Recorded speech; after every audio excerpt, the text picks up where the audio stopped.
64, we went down to 16, and after last night in Milton Keynes, we are down to 8.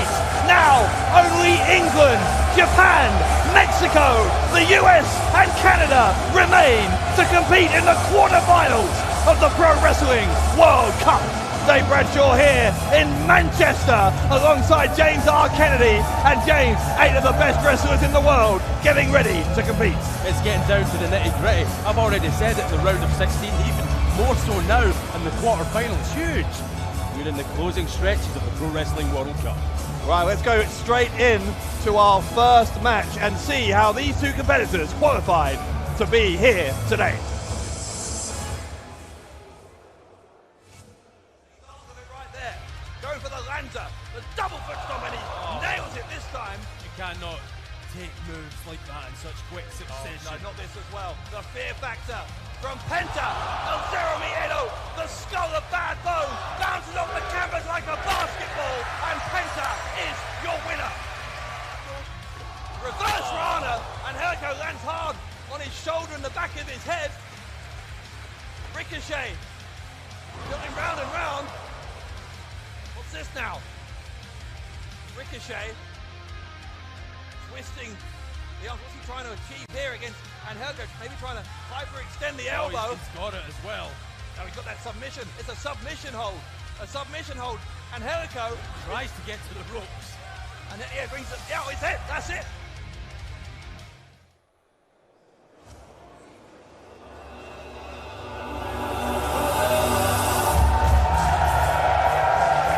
He is Mexico's lone remaining competitor. But what a competitor to have, Penta El Zero Miedo. The following contest is a Pro Wrestling World Cup quarterfinal match. Representing Mexico, Penta El Zero Miedo. As you saw, Penta El Zero Miedo with a victory, a hard-hitting victory over Bad Bones last night in Milton Keynes to reach the quarterfinal stage. And what an encounter he had here. What a challenge ahead for the former AAA Latin American champion and former Lucha Underground champion. 100% Penta, impressive against Bad Bones, but here tonight in the quarterfinals, he's coming up against a man who is, shall we say, wrestling royalty, Dave Bradshaw. I think that would be fair to say. Both these guys had an incredible path to get here, as well as that win yesterday. Penta has beaten Rey Fenix and El Ligero in the qualifying, the Mexican qualifiers, to get this far. The fourth match of a possible 6 for Penta on his quest to become the World Cup champion. He looks ready, but here's another man who's certainly always ready.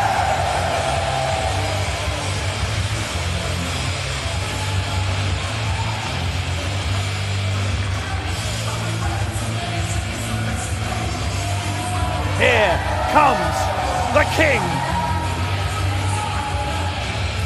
And representing the United States of America, this is Ricochet! Ricochet with an incredible victory over Angelico last night in Milton Keynes. He is the only remaining American competitor in this Pro Wrestling World Cup, which means in the next few moments, James, either Mexico or the United States are going to be on their way home. Well, that's an incredible, what a way to kick off this broadcast, sending one of the nations home completely. As you say, Penta and Ricochet, they have it all to do here. This is all about national pride, it really is. It's not only individual accomplishments that are up for grabs here. Yes, everyone wants to be world champion, but they want to do so for their country. Listen to the ovation for King Ricochet, already, of course, a real favourite in the world of independent wrestling. He's been flying high, literally, for the past 14 years, but he's gained even more respect as a result of his performances in this World Cup, as well as the result we talked about yesterday against Angelico. He beat Matt Sydal and Keith Lee in the American qualifiers. And again, hard to believe, but if either of these men want to go further, want to go and win this World Cup, they are still only halfway through. Yeah. 3 down, 3 to go. Incredible, but what a huge night it's going to be here, free on YouTube. We are going to establish the final 4 in the Pro Wrestling World Cup. Let us know who you think is going to go through from all 4 of tonight's quarterfinals. Join the conversation on social media using the hashtag Pro Wrestling World Cup. Oh, Ricochet, disrespect. Oh, talk about disrespect. Now that's annoyed Penta significantly. Ricochet trying to take him off his feet with the back elbow. There's a kick to the face from Penta. Ricochet down to one knee. Ricochet will follow Penta, rolls off his back, ducks a clothesline. There's the man from Paducah, Kentucky. Ricochet drop kicking Penta. And USA taking control. Ricochet over the top. Goodness me. Ricochet came here in a fighting mood. It looks to me like mentally Ricochet already sees himself in the semi-finals. Listen to this ovation. Already they're on their feet. Clearly a pro-Ricochet crowd here in Manchester. A lot of people backing King Ricochet to go all the way, but he better not take Penta lightly. Well, I'm one of them. I've been saying for the past several weeks, ever since the last 16 bracket was announced, that Ricochet is my pick to go on and win this whole thing. And it's through moves like that that make me say that. Off the knees, bouncing off the turnbuckle, and converting that into that splash down onto Penta. This time using the ropes to add more impact as he boots him in the chest. Ricochet firmly in charge here in the early going. You can see it. He's feeling it here tonight. And why shouldn't he? This man, as I said at the top of the broadcast, wrestling royalty personified, King Ricochet. Talked about it yesterday, but it bears repeating. Ricochet, obviously, with tremendous tournament experience, the best of the Super Juniors and the winner of the Battle of Los Angeles, both of those in 2014. Penta, for his part, though, is no slouch when it comes to tournament wrestling either. He was the Rey de Reyes in AAA in 2016. Well, what's interesting about this one to me, Dave Bradshaw, is Penta did defeat Bad Bones last night, just 24 hours ago, and also Ricochet defeating Angelico, but Ricochet had to wrestle a short time after Penta. Does Penta have the advantage here? He had more time to rest. That's a good question. We're going to obviously find out as this one goes on. Ricochet doesn't look like it right now. Yeah, no shortage of confidence for this man, but he is a showman, is Ricochet, and well, that'll stop the show for a minute because Penta, El Zero Miedo, unloading with those kicks on Ricochet. At least he was. Ricochet put his head down too early, got kicked in the face. Penta a step ahead here, takes him down, and Ricochet is going to have to regroup. Penta coming back into this one. Ricochet started off strong, but the masked menace of Penta, he's asking if the crowd can hear it. They're certainly watching it and enjoying it, as are we live on YouTube. Remarkable quarter-final match, the first of 4.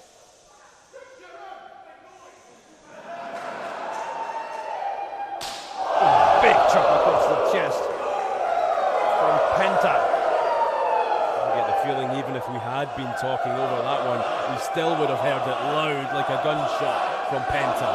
Now Penta starting to feel it, Dave Bradshaw. Winner of this one, by the way, will face the winner of Will Ospreay versus Speedball Mike Bailey in the semi-finals in Newcastle on Saturday. Get the semis and the finals live from Newcastle at the weekend and this Saturday night.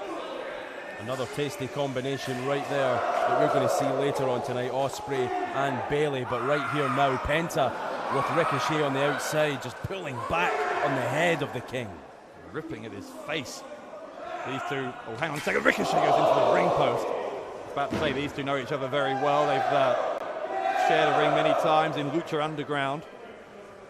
Both world-travelled athletes, and it's brought them here tonight to Manchester, the quarter-finals of the Pro Wrestling World Cup.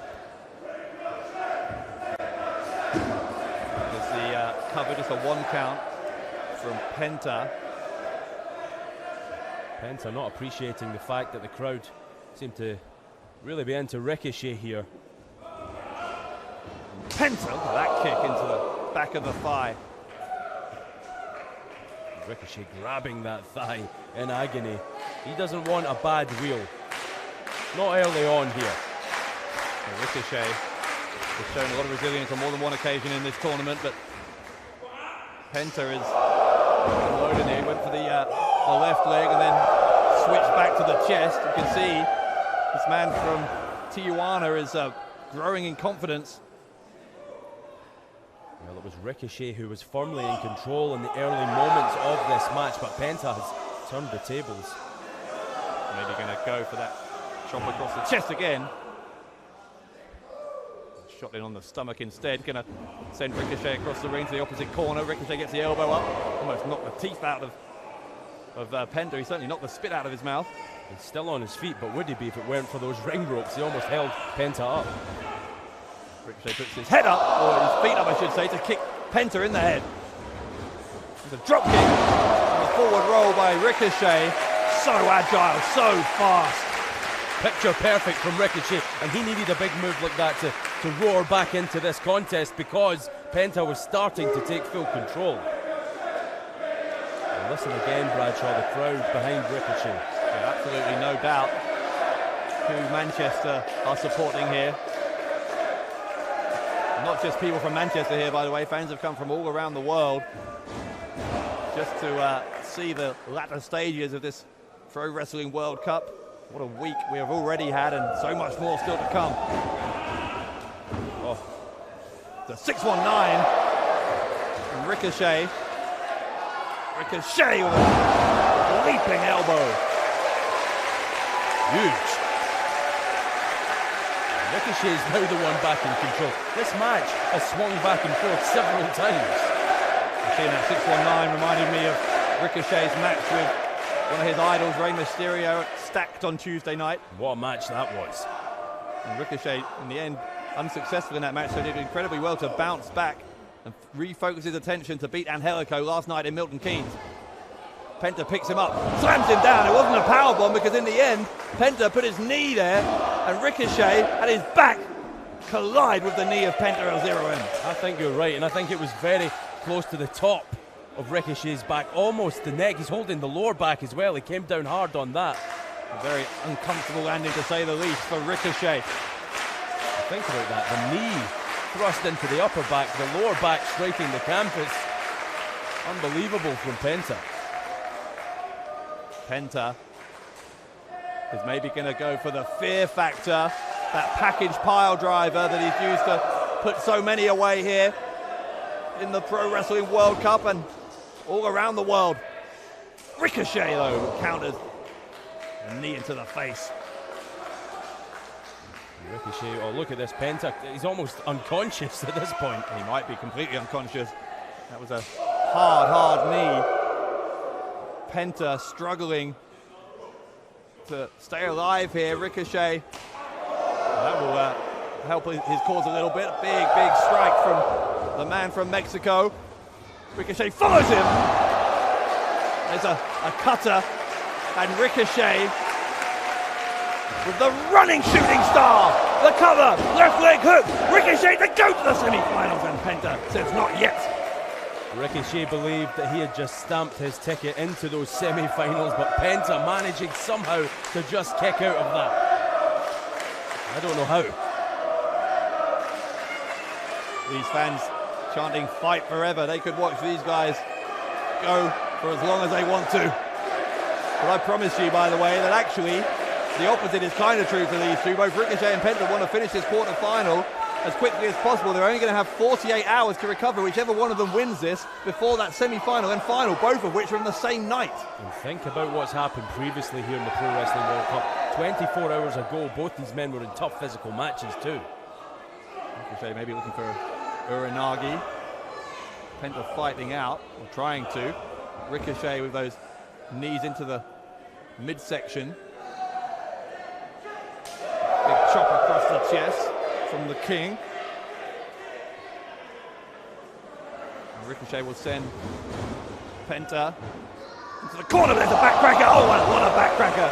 Send Ricochet, ricocheting, if you excuse the pun there, high into the air. And think about this, Bradshaw. Again, Penta targeting the back of King Ricochet. Penta feels that momentum is with him. He's going to try and end it. Tries for the fear factor again. Ricochet's gone down to one knee. That is smart because that is going to make it much harder to lift him up for that package pile driver. Just blocks the momentum, but oh. In the end, he got out over the top. And Ricochet takes a kick to the face. Ricochet, discus, elbow. Oh, there's a kick from Ricochet. Oh, take a run up, and he runs into the boot of Penta El Zero Miedo. Ricochet though, an uppercut into kind of a slap. Anything, desperation to stop Penta from launching with that Lanza, the double foot stomp. So dangerous from that top rope is Penta. He's struggling to stay up there right now. Ricochet looking to take full advantage. Ricochet,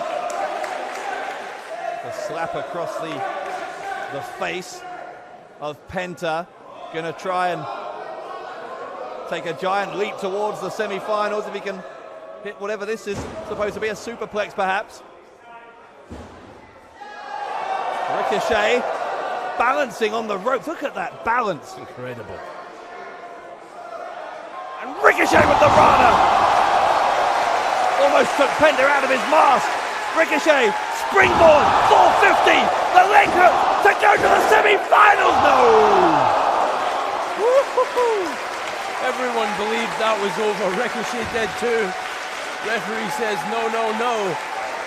Penta kicked out at 2. There were people out of their seats there. I was one of them. Bringing the crowd to life here in Manchester, live across the world. You have to believe there will be fans in Mexico and the United States wishing that they could be here. What an evening. Well, we have Americans here, we have Mexicans here, all 5 of the countries who are in these finals represented by our fans. It's been great to meet so many of them from around the world. There's people that have been here all week, Bradshaw, anticipating some of these great matches. Many of them, by the way, have tickets for the finals in Newcastle. It's a festival of pro wrestling. And either our Mexican fans or our American fans are going to find they don't have a representative by Saturday night because one of these 2 is going out. And with them, the hopes of a country. Back on the top rope, can you believe this? Ricochet has Penta up again. This looks like no good news whatsoever for Penta. And Penta held on. Ricochet trying to take him out, and there's a Mexican destroyer. And oh, Ricochet. Oh, he's flying. He's gone absolutely flying here. He almost fell right out the ring.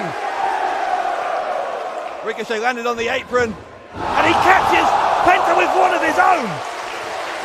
My word. Twists and turns. That is what the Pro Wrestling World Cup is all about. Especially when we get to this stage, the quarterfinals. Ricochet and Penta trying to one-up one another. Ricochet and Penta, both men down.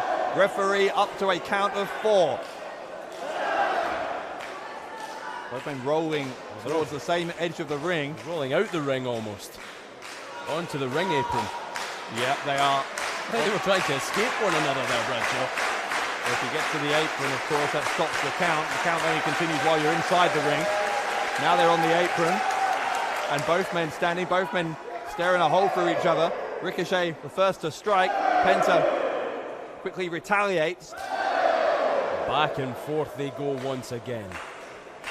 Exhaustion starting to set in for both of these 2 men. Remember, it's only 24 hours since they both competed. Ricochet going to try and pick up Penta. This time it's Penta who goes down to one knee. Penta's got an arm draped inside those ropes. Well spotted, yeah, use the ropes to hold on as well. This time Ricochet trying to hold on. Instead he's ended up in real danger here. The fear factor, maybe. The fear factor! He got it on the apron! Oh, that has to be a broken neck. It has to be. Ricochet out cold. If that was inside the ring, this would 100% be over right now. No doubt about it, but hey, it could well be over if Penta... Oh, he's rolling Ricochet back in the ring. If I was Penta, I would have taken the count out there. I think he could get there quicker by going for the pin. He may be right, and Ricochet gets that left arm up at the last second. How does he find a way, King Ricochet, to kick out of moves like that one? The pump handle gets him down. Ricochet in trouble again, and Ricochet again able to kick out. That Pentagon driver, not enough to put Ricochet away. Penta looking to take advantage, strike while the iron's very much hot. The surfboard, the Mexican surfboard on Ricochet. You see how he's pulling the chin back as well for extra torque. Now the shoulders go down, and both men have the shoulders down. Oh, wait a minute now. Hang on a second. The Penta thinks he's won it. Has Ricochet won? Ladies and gentlemen, the winner of this match and advancing to the semi-final on Saturday, Ricochet! Well, what a call from our referee. Both men had their shoulders down. I think Ricochet's went up at the last minute, went up at 2.5.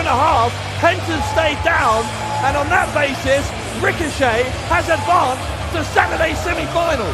So fine are the margins in the Pro Wrestling World Cup quarterfinals. Penta, he feels this decision needs a second look, but unfortunately for I think you're right, Dave Bradshaw. I believe that Ricochet is the winner and will advance into the quarterfinals, but not without controversy. There's no appeal, no video replay for the competitors and the referee here.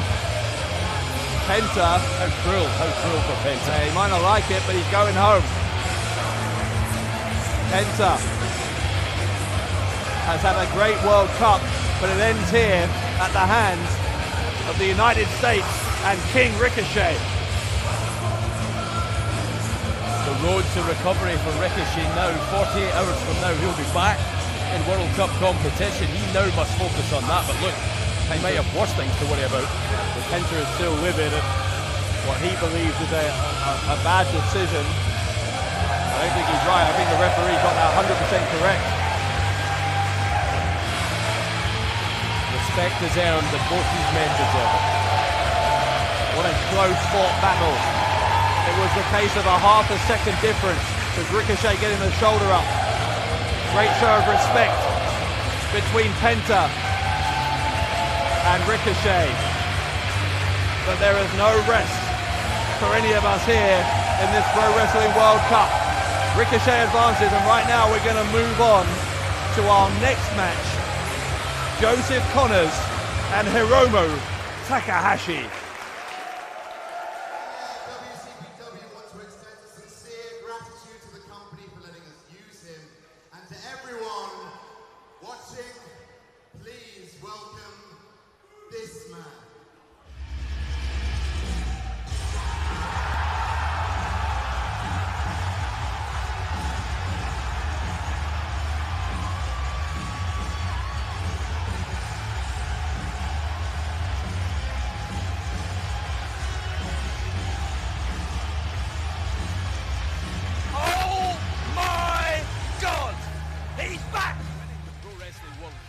Could happen. Connors, DDT, leaping over the top rope. Connors says he's going for the don't look down. And he gets it. Connors with the don't look down. While Joe Coffey puts that tree trunk of a leg, and Joseph Connors is in the quarterfinals. Again, maybe he's going to try for the Dragon Suplex again. Yep, he's headed for that full Nelson, got half Nelson. He hooks the leg back. And he gets it! Well, in the end, it wasn't a Dragon Suplex, it was a German suplex. Oh, Takahashi, though, back to his feet. Again trying for it. Once again trying. And now, Takahashi gets the time bomb again. Surely this time, it's got to do it. Surely! And it does! Takahashi advances to the quarterfinals.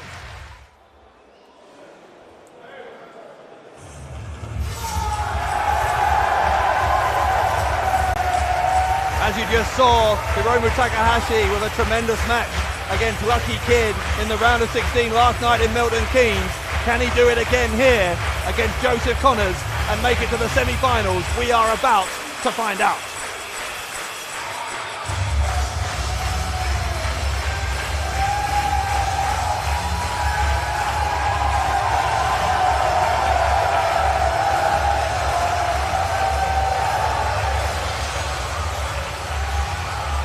The following Pro Wrestling World Cup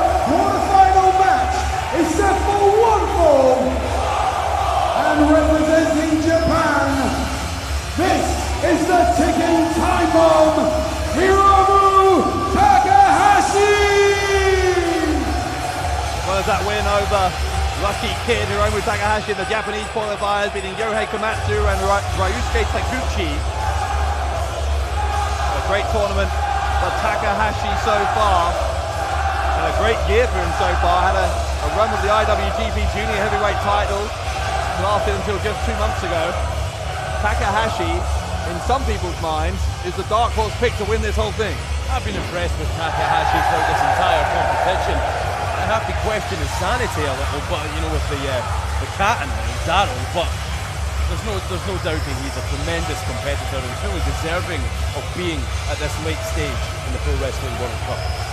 We've already seen that Daryl has been a source of inspiration and a source of energy for Takahashi throughout this tournament. He came to a grisly end in Japan a few weeks ago, but has found a new lease of life, much to the delight of Takahashi. Now you see Daryl. Could he be the lucky cat for Takahashi? We've already seen him defeat Lucky Kid. But up next, a huge challenge for this bright young star of the future, Takahashi. And of course, the man he's about to face is a man who until 24 hours ago was not even a part of this tournament. That's right, yeah. So Takahashi with very little time to do his homework, to do any preparation, and the man he's about to face.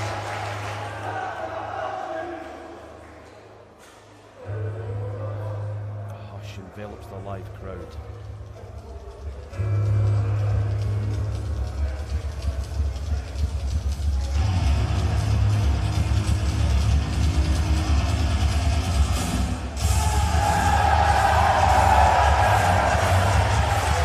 Representing England, this is Joseph Connors! One of 3 Englishmen remaining in this last 8 of the Pro Wrestling World Cup. Joseph Connors, as we saw, a surprise entrant last night in Milton Keynes, replacing Canada's Michael Elgin, who was unable to compete. And Connors taking advantage of the opportunity to defeat Scotland's Joe Coffey and make it here to Manchester. You said, Bradshaw, that Takahashi almost an outside bet for the entire Pro Wrestling World Cup. Well, all bets are off when it comes to Joseph Connors. Everyone in the entire wrestling world knows what this man can do between the ropes. And as you rightfully said, Takahashi with so little time to prepare for Connors. But here we are now. You can't think about any of that. It's one-on-one for a spot in the semi-finals. Yeah, Connors has totally put a spanner in the works in terms of people's predictions. Fans around the world been filling in their bracket for who they think is going to go all the way ever since that last 16 was announced, but now Connors is in the mix. That changes everything. Well, Connors in the past here in WCPW has shown that his psyche is a little damaged, if you like, but I think even he is surprised by Takahashi and his unique approach to life. 2 men with very interesting inner mental workings. You can say that again. Facing each other here. Referee Joel Allen calls for the bell, and the second quarter-final here in the Pro Wrestling World Cup underway. Look, Connors doesn't know what to make of Daryl in the corner there. I'm not sure that Connors has seen anything like this before. There's a good shot of the, whatever that is. It's a cat. You know it's a cat. It's not a real cat, though. It terrifies me, I have to be honest. Not real, he's magical. Spiritual almost to Takahashi. It has an effect on Takahashi, though. I'll give you that. Takahashi definitely benefits by having Daryl in his corner. Well, whether it's just purely psychological inside the head of Takahashi, or whether there is some supernatural elements of Daryl, whatever you want to believe, you're right. It certainly seems to give Takahashi a renewed confidence. Well, I said it last night when this young man, Takahashi, faced Lucky Kid. If Daryl moves, I'm out of here. And Joseph Connors, he may take Daryl and throw him into the front row. Just what effect would that have on Takahashi? Takahashi is warning Connors to stay away from Daryl. I don't think Connors planned any harm for Daryl. He just wanted to have a conversation, but Takahashi very protective. Well, again, if Daryl talks back or moves, James R. Kennedy is running away. He gave you a fist bump last night. Yeah, and as I said, I didn't move my hand forward. That doll, whatever it is, it fist bumped me.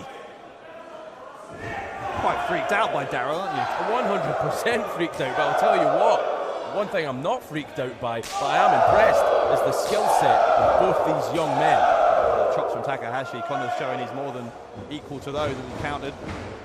Connors now headed to the ropes, leapfrog by Takahashi. Connors counters the hip toss, but the brakes on and delivers one of his own. Joseph Connors, so impressive. His talents will take him all over the world. They already have. Takahashi lands on his feet, but he may have damaged his left leg. Holding his knee, landed awkwardly just then. Referee Joel Allen telling Connors to back off, needs to check on the condition of Takahashi. Well, Connors wants to capitalise. He feels that this could be his road to the semi-finals, but referee Joel Allen saying, no, let's play the respect game and give Takahashi time to recover. It's at the referee's discretion. He's allowed to pull a pause to the action, and Takahashi, I think, was playing possum. Playing kitten. Oh, God. Oh, no. He's shaking off whatever happened. I think you're right, Takahashi. I'm not sure there was anything wrong with him there. Connors was fooled, or rather, referee Joel Allen was. And now it's Connors' left knee that seems to be the focus of the attack. Look how Takahashi, in between those chops, is repeatedly focusing on that left leg of Connors. And now Connors is the one who's grounded, and let me assure you, his injuries are very, very real.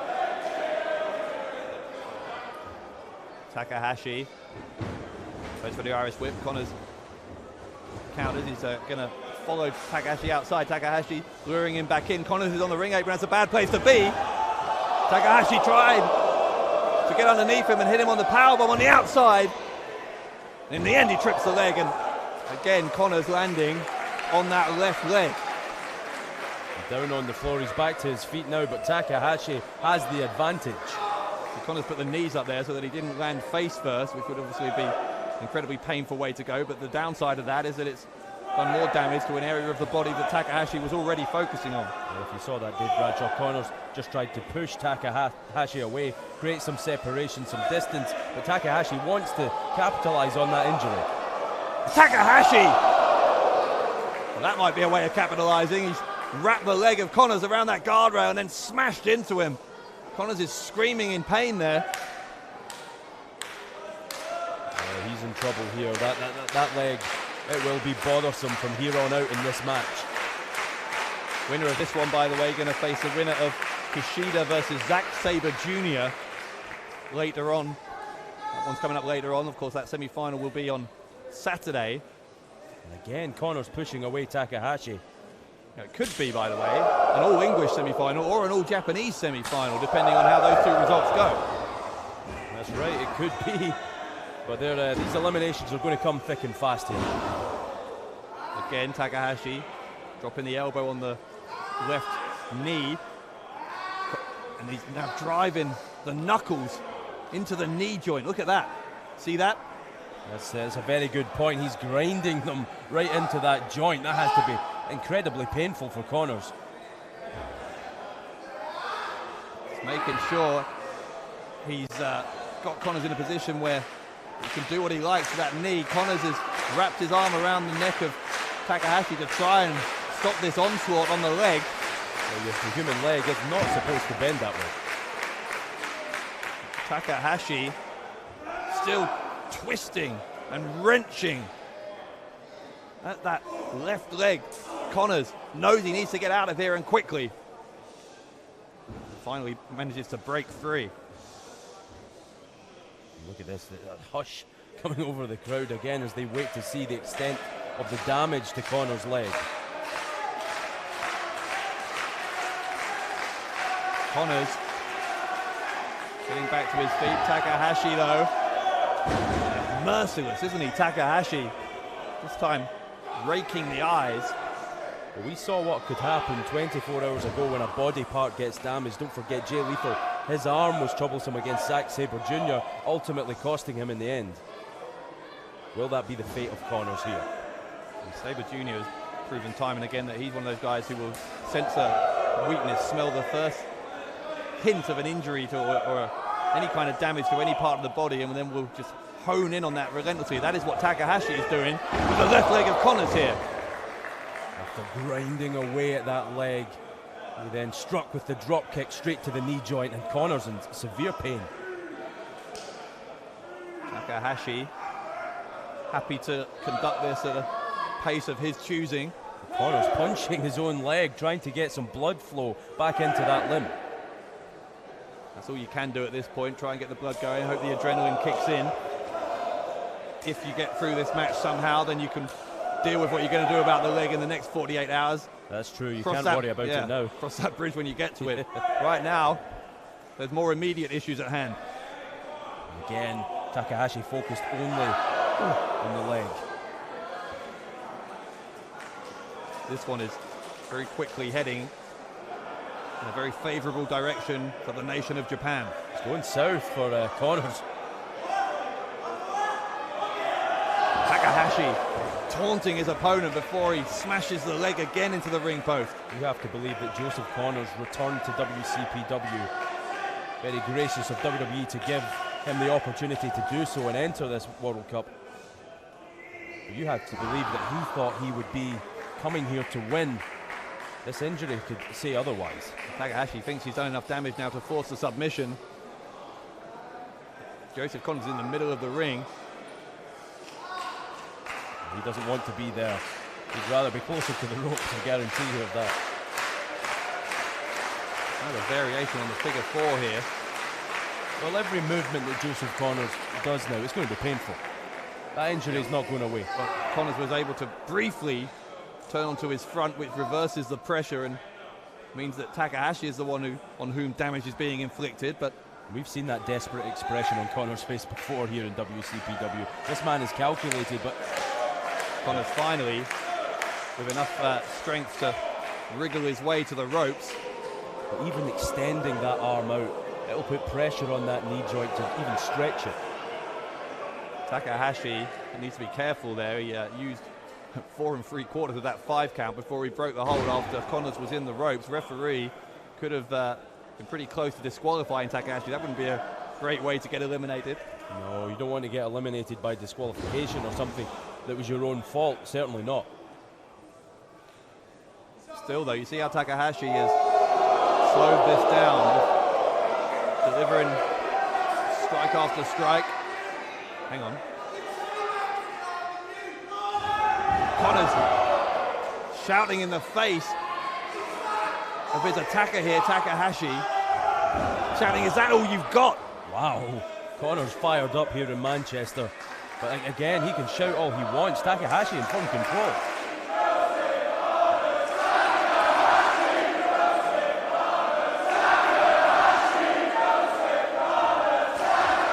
Split down the middle in Manchester. What an atmosphere as Connors fights back. Takahashi will go to the ropes. Connors gets him. Clothesline. Well, I think that people respect Joseph Connors for coming through that pain, and they respect the defiance that he showed there to fire back. The crowd, whichever man they're supporting, want these two to get to their feet. Another great quarter-final, the second of 4. But that leg will continue to bother Joseph Connors throughout the duration of this match, no doubt about that. Connors with chops. Takahashi replying. Look at the fight in both of these guys, but especially Connors, given the damage to that leg. I'm surprised they can stand. Connors slides underneath. Picks him up, slams him, power slam from Joseph Connors to go to the semis. No. Well, even lifting Takahashi there had to be a painful move for Connors to perform. You can see him bouncing around on that leg, trying to get some blood flow, some sensation back into it.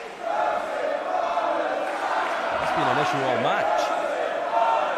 Connors is just fighting through the pain.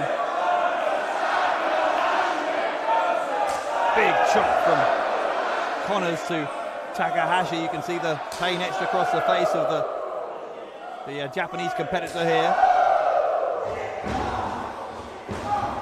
Here we go now, Takahashi showing some aggression of his own. Connors again resting in the corner because of that leg. Connors has had to find another place. Oh, foot stomp. I was going to say he had to find another place psychologically to let him work through this pain. That's what we saw when he was screaming in the face of Takahashi a minute ago. That's what we're seeing as he slams the canvas with determination that he is going to get through this. You will not find a more determined pro wrestler than Joseph Connors, but that injury could be telling. Connors tried to pick Takahashi up again. Takahashi goes into the corner. Connors really struggling on that left leg. Takahashi tries to grab it. Connors pounding away, and Connors will send Takahashi into the corner. Takahashi got the leg of Connors here. Connors is swinging. Oh, but he twisted the leg. Again, Took him down. Look at him. Once again, contorting that leg. Again, the submission. Listen to the frenzied cry of Joseph Connors. Half of the crowd shouting that Connors should tap. Half of them pleading with him to get to the ropes. He makes it. Connors does indeed make it. This time Takahashi makes the break on 3. I think the referee made it quite clear that he was serious last time. I think the Takahashi deliberately breaking early then, didn't want to take another chance, running close to the 5. From a sunset flip, Takahashi gets pushed away. Takahashi again on the leg. Everything Takahashi does is focused on that leg. It's a smart move. Strategy at its finest. He knows that Connors is hurt. Takahashi maybe going to go for the time bomb. Looking to put Connors away. Connors wriggles out. In the end, he catches him with the kind of a backbreaker and slams him hard, back first, into the mat. Takahashi is down. He had the wind knocked out of him, but he had enough left to kick out at 2. And look at that expression on Connors again, going back to that leg. Seems like an odd thing to do at first glance, to be hitting yourself in the leg, but the reason he does that, again, is to try and get that circulation going a bit more freely around a knee that is clearly messed up at the after this onslaught from Takahashi. Picked up Takahashi, who's a bear hug position. Takahashi fought his way free. Connors goes for a clothesline. Takahashi with a super kick into the jaw. Goes quickly into the ropes, a clothesline. That might have knocked Connors out. Takahashi didn't hook the leg. Connors kicked out. I think that's crucial what you just said there, Bradshaw. He neglected to hook the leg. Had he done so, especially the bad leg of Connors, that could have been 3. Connors again having to try and fight Takahashi away, but he fed him the leg in the end. He was using his left leg to kick at Takahashi, and it gave Takahashi a chance to grab it. Now look, Connors in trouble again. Connors screaming in pain. He's somewhat near the ropes, but not close enough to reach them. Well, the problem for Connors is he's going to have to roll over if he wants to reach those ropes. That's a good point. Connors is trying to just shuffle his way and try and release the pressure a little bit by slapping Takahashi finally. Yeah, he gets there. He gets there, and the damage might have been done, though. Even more unloaded there onto the leg of Joseph Connors. Takahashi is a man who very much knows what he is doing. He has a game plan, and it is working very well. How many times can Connors keep doing that, though, before he's going to go for the time bomb. Went for the time bomb again.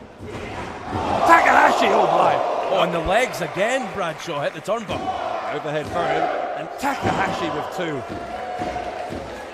Well, Takahashi has to be frustrated here because he has thrown everything at Joseph Connors. He's focused on the leg. He's done an expert job here of taking Connors apart, but Connors is still in it.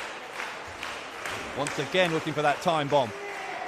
Won more than one match with that during this World Cup. Connors counters. The shoulders of Takahashi are down. Down for 2. Connors Over the top DDT. Beautiful. That could do it. He surprised Takahashi. Referee in position. And again a 2 count, but they are getting closer for both men. I think that was a last-ditch attempt from Connors to surprise. He had the surprise element in his favour last night against Joe Coffey. Tried it again there mid-match against Takahashi, but got the 2 instead of the 3. Takahashi has rolled to the outside to try and give himself a timeout. Connors, though. Oh, wait a minute. This could be a poor decision. Connors off 1 rope, off 2 ropes, and Joseph Connors launches through the air to take out Takahashi. And what a risk that is. Imagine he landed hard on the left knee. He could have put himself completely out of commission there, but Connors prepared to take that risk to give himself a fighting chance of beating Takahashi. So both he and Takahashi almost sent into those steps, and that could have been disastrous. Connors rolling Takahashi back in. Oh, and look, I'm not sure he can even lift himself up on that leg, can he? even getting on the ring apron has to be sore and painful. Connors headed to the top. That might be a mistake because This is risky from Connors. it's taken a long time to get up there because of it took too long. The knees went up from Takahashi. Takahashi trying to win it. Connors again kicks out, and Takahashi getting ever more frustrated. Again, he'll go back to the submission. Connors will roll him up, and Connors got it! Connors got it! Connors got it! And Connors is in the semi-finals.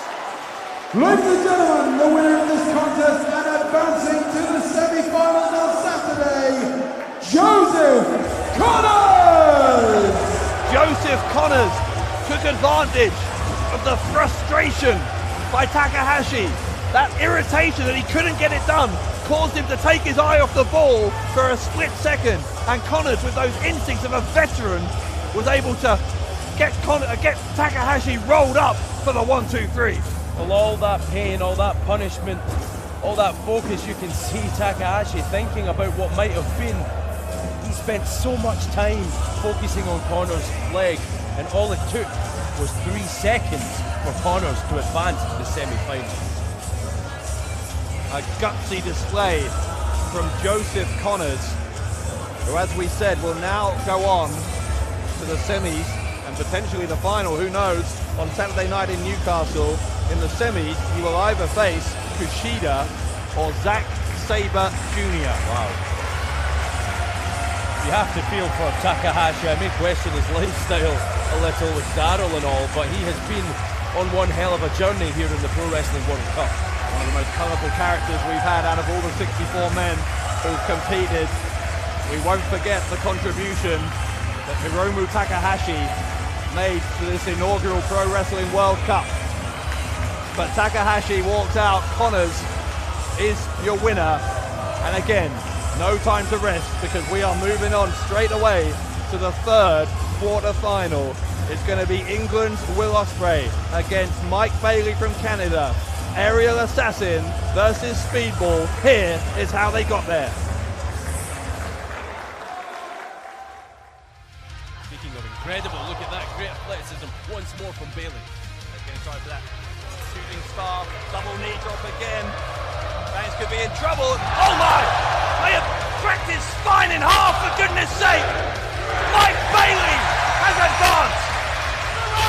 Here it comes! 6-1-9! Mysterio! The splash! Knees up! Ospreay! Hooks the leg! Ospreay! And Mysterio kicked out! Someone get me some oxygen. What are we watching? He caught him with all of that one too, Dick Bradshaw. Well, we are catching our breath. Will Ospreay on the offensive. Oscutter on Mysterio! Is that enough? Yes it is! Will Ospreay! Will Ospreay's your winner!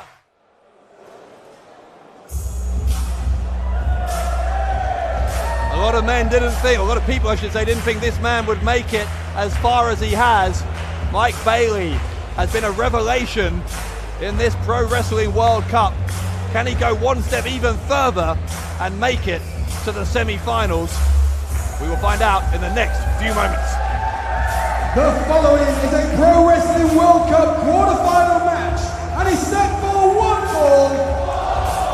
Representing Canada winner, this is Speedball Mike Bailey! Speedball Mike Bailey beating New Zealand's Travis Banks last night in the round of 16 at Milton Keynes. And what a hard-hitting match that was. This is two of the toughest strikers in the pro wrestling world today, showing exactly what they were made of. Remarkable stuff between the Speedball and the Kiwi Buzzsaw last night. And it was Mike Bailey who advanced, and he brings that almost mixed martial arts essence that he carries with him through his journey as a pro wrestler. He brings it into the quarterfinals. Will it pay dividends against the aerial assassin? No, almost about it. Mike Bailey is very skilled in the world of martial arts. He is a trained black belt in Taekwondo. And that influence is very, very clear whenever he's in the ring, as you will see here.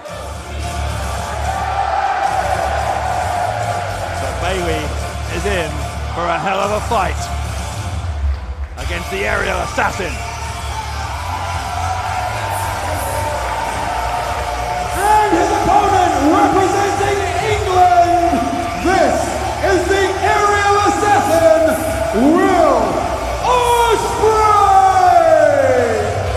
Will Ospreay with one of the finest professional wrestling matches, certainly I'll say I've ever had the privilege to call, last night against his idol Rey Mysterio, one we'll never forget. In the round of 16, Ospreay defeating the master of the 619 to make it here. But now he has to get over the high, the adrenaline rush, the ecstasy of beating Mysterio, refocus his attentions, because this is going to be a tough, tough challenge. England versus Canada in the Pro Wrestling World Cup. Well, you're right, 24 hours ago, Will Ospreay was an emotional man as he managed to get by an idol, a childhood hero in Rey Mysterio. However, wrestling, as sentimental as it can also be cruel. If Ospreay takes his eye off the ball for even 1 second here, Mike Bailey will punish him. We've seen it before in tournaments, not just in pro wrestling, but across the sporting world. A man can, or any competitor can defeat an opponent who is considered to be really, really tough, and then in the next round against someone who considered a less tough opponent can somehow come undone. Well, I don't think that Ospreay is the type of performer who would take anyone lightly, but you're right, he is riding the crest of a wave after beating Rey Mysterio. Tonight it's all about getting past a speedball and into the semi-finals. By the way, that's no disrespect whatsoever to Mike Bailey, who's had an incredible tournament, but obviously Rey Mysterio is just world class, an absolute icon, and what a psychological boost it was for Will Ospreay to be able to prove to himself and to everyone around the world last night, not only that he belongs in the ring with Rey Mysterio, but that he can beat him. And a bit of respect here from, yes, a bit of respect from Ospreay in the early goings here. Oh, and then just a big stiff kick for good measure. Side headlock by Ospreay, but he gets sent to the rope. Shoulder block sends Bailey down. Bailey immediately kips up. Both guys attacking the legs of each other here. Roundhouse kick attempts from Bailey. Blinking, you'll miss it. I don't even know how we'd call what we just witnessed. That was lightning fast from both Will Ospreay and Mike Bailey. Winner of this one, by the way, we now know will face King Ricochet in the semi-finals. Can you imagine? These matches, they're just incredible that are happening in the Pro Wrestling World Cup. And Mike Bailey almost enjoying what the live crowd think of the aerial assassin here. Of course, the world has seen on more than one occasion in the past just how incredible Ospreay versus Ricochet can be. Absolutely. Ricochet versus Bailey would be a hell of a match as well. Either way, in for a treat on Saturday night. Another handstand. Bailey goes up, Hurricane Rana, another handstand. Ospreay lands on his feet, goes to the outside, but he took too long to taunt. Bailey tries to take advantage. Ospreay so quick. Ospreay over the top, the senton splash. Everything Will Ospreay does, everything. Oh, cover here. It's a 1 count. Didn't hook the leg. I don't think that Will Ospreay seriously thought he would get the victory there. That's all just mind games from the aerial assassin. Speaking about Saturday night in Newcastle, where we're going to have the semi-finals and the final of the Pro Wrestling World Cup. Not only that, but former WWE star Jack Swagger is going to be with us, challenging Joe Hendry for the WCPW title. What a night it is going to be in Newcastle on Saturday. You can watch it for free on YouTube, or you can be there in person. Tickets still available at ProWrestlingWorldCup.com. All the biggest stars in the wrestling world want to be in WCPW, and look at this punishment that Will Ospreay's dishing out to Speedball.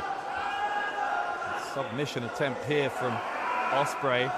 See how the lower back is bent backwards on Bailey. And Bailey having to exert so much energy even to reach those ropes. Reached immediate break from Ospreay.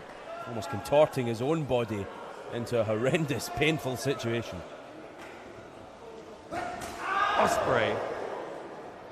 Kick to the spine of Bailey, who Bailey is trying to protect himself from a seated position here as Ospreay looms over him. Ospreay now with the forearms. Absolutely dominating the space there above Bailey. Bailey getting frustrated at Ospreay, who knows it, and Ospreay has that slightly cocky side to his personality, and you can see it coming out there, but it can be to his advantage because it could make Bailey even more frustrated at his inability here to make a dent in Ospreay's offense. Well, Ospreay, his confidence isn't misplaced. He's a tremendous competitor, and he's almost grounding Speedball here, taking away his ability to fly. There's Bailey. Those kicks so hard from Mike Bailey. Another one. Ospreay, his head almost taken off of his shoulders. Mike Bailey ended up being the only Canadian representative in the last 16 after Michael Elgin was not able to be part of the tournament, so he's the one man left representing his country. High knees into the jaw. Come again. Well, this time he hits the turnbuckle. Ospreay moved out of the way. And Bailey does the same thing. Hits Ospreay around the back of the head. Ospreay tries for the sunset flip. Bailey. Oh, God. Moonsault into the double knee drop. Another big punt. Kicking away at Ospreay, and 2 count for Bailey. And now, Mike Bailey is the one grounding the aerial assassin, Will Ospreay. A lot of support here for Mike Bailey. You heard a Speedball We Love You chant just then. A few Canadians in the audience. As I said earlier, fans from all 5 of the countries of the men left in this tournament are here. And we know we have people watching all around the world at all times of day on YouTube. We thank you wherever you are, whatever time it is, for being with us here. Bailey unloading. Vicious strike after vicious strike, and that sends Will Ospreay out of the ring, and that may be to the aerial assassin's benefit right about now. You know, I find Mike Bailey a fascinating character. He's very mild-mannered if you talk to him back in the locker room, but he has that streak, that ruthlessness to him. You saw it just come out briefly there. He is a real aggressive fighter when it comes to it. I think that's what the Pro Wrestling World Cup means to all these athletes. Nobody, they take such pride in wins and losses. Every single one hurts, and every single victory means the world. Again, Bailey with that aggression, charging at Ospreay. He looks hurt here. Ospreay, of course, with a lot of wear and tear after that war with Mysterio, but then Bailey has the same from the battle he had against Travis Banks. Oh, kick to the back. Bailey to advance. Wasn't far away there. And Ospreay now, well, look at Bailey, rather, looking a bit stunned that that didn't get the job done. Ospreay recoiling. He's in a lot of pain here, Ospreay, no doubt about that. Look at that pained expression on the face of the aerial assassin. Again. Look at Bailey staring down Ospreay. It's an icy cold glare. Ospreay just looking absolutely shocked by the level of pain that's being unleashed here, but Ospreay finding a way to fight back.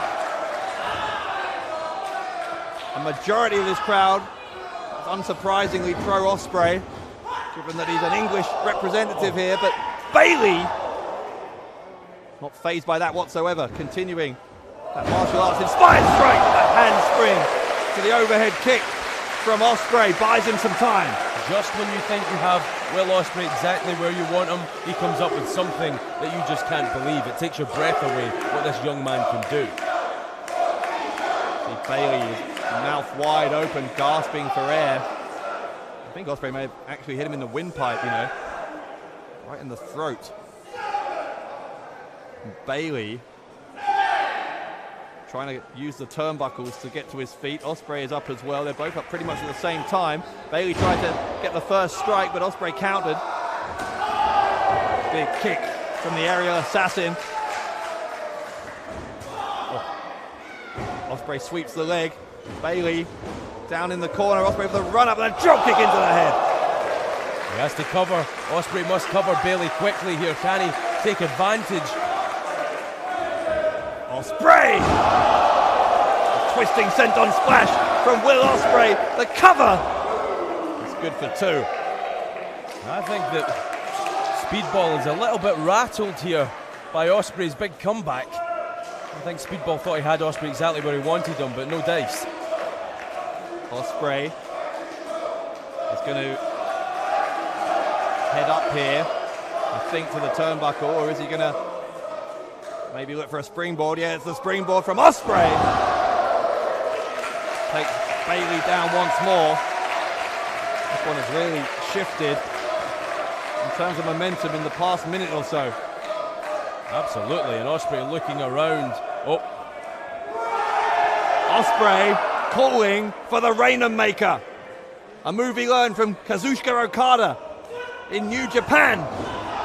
Bayley trying to fight back, and on the third time of asking, the roundhouse kick hits its target.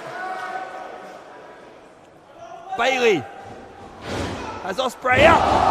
Oh, he counter! What a counter from Ospreay! Did you see that? Wow! Again, Ospreay out of nowhere. The big counter. Bayley didn't see it coming. Ospreay going for the Oz cutter. Bayley kicks him. And turnabout is fair play when it comes to Speedball. And Bayley had done his homework, saw what was coming, had already planned his way out. Bayley using the back of Ospreay as a launching pad. Bayley going for the double knee drop.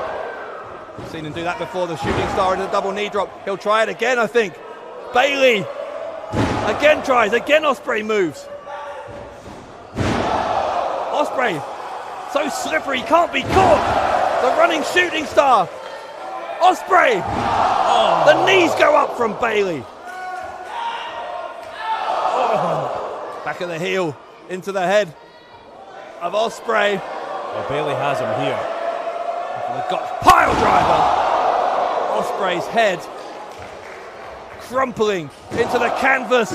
Bayley to go through to the semis, and Ospreay again gets the right shoulder up. What a quarter-final this has turned into.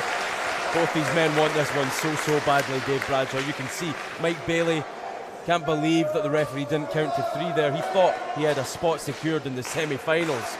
But Will Ospreay still very much in this match, although he looks a little worse for wear right about now.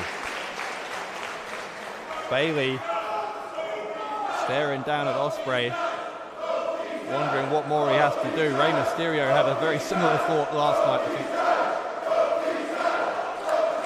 The crowd now chanting both these guys. Well, we've heard that one before. We've heard it before in the Pro Wrestling World Cup even. You can see that whenever fans get a chance to see either of these guys, are so impressed. Bayley talking to Ospreay, telling him what he was going to do, and then doing it. Well, we spoke about it earlier, Bradshaw. The change in emotion for Ospreay. 24 hours ago, he was on top of the moon. Now he's up against it in a real match here against Speedball. Again, Bayley talking to Ospreay, and that mean streak coming through, but Ospreay is firing up. Bayley, his leg got caught that time. Ospreay with a strike. Bayley didn't go down. Ospreay apparently unable to take Bayley off his feet. Bayley. It's Bayley who's going to go to the ropes. Ospreay. The backflip off of the chest of Bayley, but now it's Bayley. Those strikes, those fast kicks, quick fire. Ospreay. The German suplex. Bayley lands on his feet. Great agility from the Canadian. The clothesline takes Ospreay down. Really took Ospreay out his boots. That big clothesline. A deadlift into the German suplex, but Ospreay, look at the intensity. They're on their feet in Manchester. Ospreay and Bayley both going to the ropes. Double clothesline, both men down. Oh, that was huge, Bradshaw. Big double clothesline. Both Bayley and Ospreay on the mat. The referee will start that count of 10 though. Everyone on their feet here. Goosebump-inducing pro wrestling action in the quarter-final stage of the World Cup. Will Ospreay, Mike Bayley, England v Canada, and only one can advance. Who will it be? Both these men, they are stirring, but they're both still down. Ospreay has rolled out to the apron. I'm glad they seem to be getting their wits about them. No one wanted to see this one end by a double count out like that. By virtue of Ospreay going to the apron, the count has stopped. Ospreay is gradually making his way to the turnbuckle, but not with his normal pace. Can't blame him for that one. This has been one hell of a match. It's taken a real physical toll on both these men. Bayley realised where he was lying and quickly got to his feet, trying to stop Ospreay from getting up there. Bayley was in a very dangerous position there. Fortunately, he foresaw what was coming. And Ospreay now, the one in trouble. Bayley with some interesting plans here. What's this for Ospreay? He's got the double underhook. Maybe going for an overhead, a butterfly suplex, is this? It looks like it, but Ospreay has managed to fight Bayley off for now. Ospreay. Oh, just a big headbutt right to the chest. He's up, Ospreay. Goes underneath, ducks the head, tucks it in. Ospreay with the cheeky Nando's kick. Bayley moved out of the way, Ospreay's leg is caught. And Ospreay takes a roundhouse kick to the head. Oh my God, look at that. The dragon suplex, the cover. Ospreay landed on the back of his head, but he's still got out. He's still got out. Bayley can't believe it. Managing to escape that cheeky Nando's kick from Will Ospreay. Bayley thought he had the match won there. That huge suplex. This is incredible. Another incredible match in a tournament that has been jam-packed with them. There is not a person in this building looking anywhere else other than the ring. We are witnessing a true classic. Ospreay, a kick to the side of the head. Twisting DDT. Oh, and he spiked him, Bradshaw. He really did. Bayley landed hard. He'll try for the Rainmaker again. Ospreay got the arm of Bayley. Going to twist him round. Try and hit him with the short arm clothesline. Bayley again knew what was coming. Bayley has clearly prepared well for Will Ospreay. Ospreay down to one knee. Look at these again, the quick fire strikes. Oh, and one at the end there, right to the skull of Ospreay too. Bayley, you see, he fights his bare feet. Give himself more precision with those kicks. He's now kicking Ospreay in the skull. Oh, this is dangerous now for Ospreay. Ospreay's back! God, look at that. Bayley comes back up. Rising like a phoenix. What a display this has been from Mike Bayley. What a display from both these men. Oh, Ospreay. Ospreay's got him. He's caught him. Bayley deposited on the top rope. Oh, and there's just a big stiff knee right to the forehead. Nothing fancy about that, but it was effective, and it may have left Mike Bayley knocked silly. Ospreay is going to try and get to the top rope here. Crowd rise to their feet in anticipation. Ospreay. The shooting star onto Bayley across the top rope, and the speedball has been sent to the outside. I'm not sure that's where Ospreay wanted speedball, though.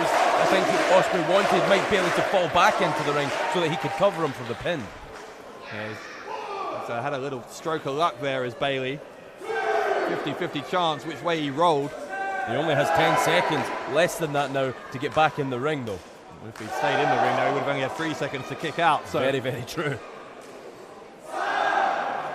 Ospreay pursuing Bayley outside. And Bayley with his legs wrapped around the bottom rope. That's going to stop Ospreay from rolling him in and trying for the pin. Well, the crowd are right. We are witnessing a real classic.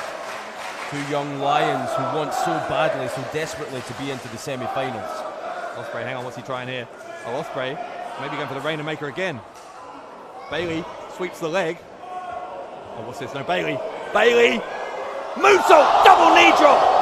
Into the chest and face of the aerial assassin, for goodness sake! Unbelievable.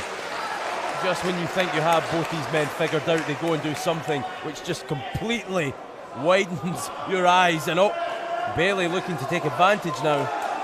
Mike Bayley headed to the top. Bayley could be seconds away from a ticket to the semi-finals and a showdown with King Ricochet. Bayley hits the double knee drop. He's got both legs hooked. Bayley to win it. Oh, Ospreay got out again. Ospreay got out again. How does he kick out of moves like that, Bradshaw? I'm lost for words right about now. So is Mike Bayley. So is this capacity crowd. Will Ospreay showing tremendous, tremendous resilience here in Manchester. I have goosebumps running up and down my body. So does everyone in Manchester. This is wild. What a match. Ospreay getting to his feet. Bayley putting in the performance of a lifetime here. Bayley, another roundhouse kick. How many more of those can Ospreay take? Ospreay, he caught him. Bayley hits the mat hard. Ospreay, can he get it here? No, Bayley out again. Ospreay, once again, dropping Bayley on the back of his head. And this time, no. I can't believe this. Look at the kicks from Ospreay. Ospreay, unrelenting. Oh, Bayley countered. Bayley, Bayley, Bayley, no. Wow. Just wow. That's all I can say. Bayley, another kick. Connects to Ospreay. This time he misses Ospreay. Hits him with the shin. Ospreay goes for the Oz cutter and gets it. And he got all of it. Ospreay hooks the leg. Will Ospreay wins it. Will Ospreay is your winner. The winner of this contest and advancing to the quarter semi-finals on Saturday, Will Ospreay! Just when you think you've seen it all in this tournament, Will Ospreay and Speedball Mike Bayley put on an absolute classic in Manchester. Well, how's this for a lineup? Will Ospreay has now beaten Martin Kirby, Rampage, Rey Mysterio, and now Mike Bayley to take his place in the semi-finals of the Pro Wrestling World Cup. Ospreay potentially 2 victories away from claiming the first ever World Cup for his home nation of England, but the 5th of those potential 6 matches is going to be the toughest one yet, if you can believe that, given the list you've just made. He's going to face a man he knows very, very well. America's King Ricochet, Ospreay and Ricochet this Saturday on YouTube. Man, it's almost unbelievable that these matches keep coming the way they do. This is what happens in a competition as fierce as the Pro Wrestling World Cup. The cream rises to the top. Will Ospreay certainly deserves to be called the cream of the crop. Well, right now, Ospreay and Bayley having words with each other. Bailey obviously upset to have lost, but No disgrace though. No, The performance barely put in.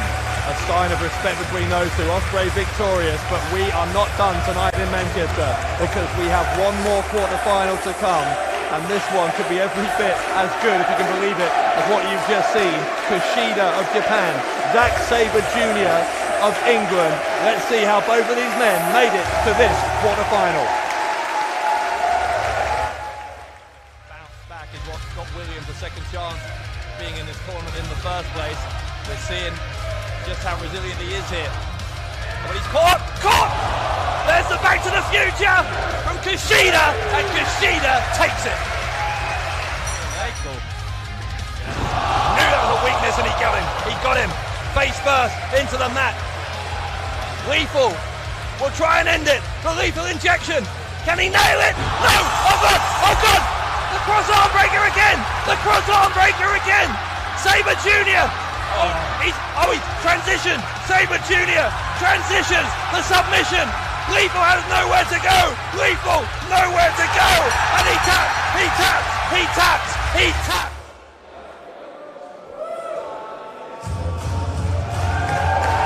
Take a deep breath. This is going to be something else. Kushida, this year's Best of the Super Juniors, the 5-time and current IWGP Junior Heavyweight Champion, is 3 wins away from taking the Pro Wrestling World Cup back to Japan. He's making them wait, but when he arrives, I promise you, it will be worth any amount of wait. Kushida and Zack Sabre Jr., our last quarterfinal on the way. The following is a Pro Wrestling World Cup quarterfinal match scheduled for one fall. Representing Japan, this is Kushida! Kushida, you see him decorated in the gold there, those titles from Ring of Honor and New Japan. Well, he's boasting some gold, isn't he? It's Kushida. He is a world-travelled sensation. He's got 2 belts, but he's looking for a cup. He is well on course to get there, but he's going to continue that journey beyond tonight and take it to Manchester, to Newcastle, I should say, for the semis and final potentially on Saturday. And he is going to have to beat a man who many have called the best technical wrestler in the world, Zack Sabre Jr., the third of 3 English competitors in these quarterfinals. And as a proud Englishman, delights me to tell you, the first 2 made it through. We could be in a situation here where 3 of the 4 in those semi-finals are from this green and pleasant isle. Joseph Connor's Will Ospreay already there. Will this man join those fine pro wrestlers in the semi-finals? Technical excellence.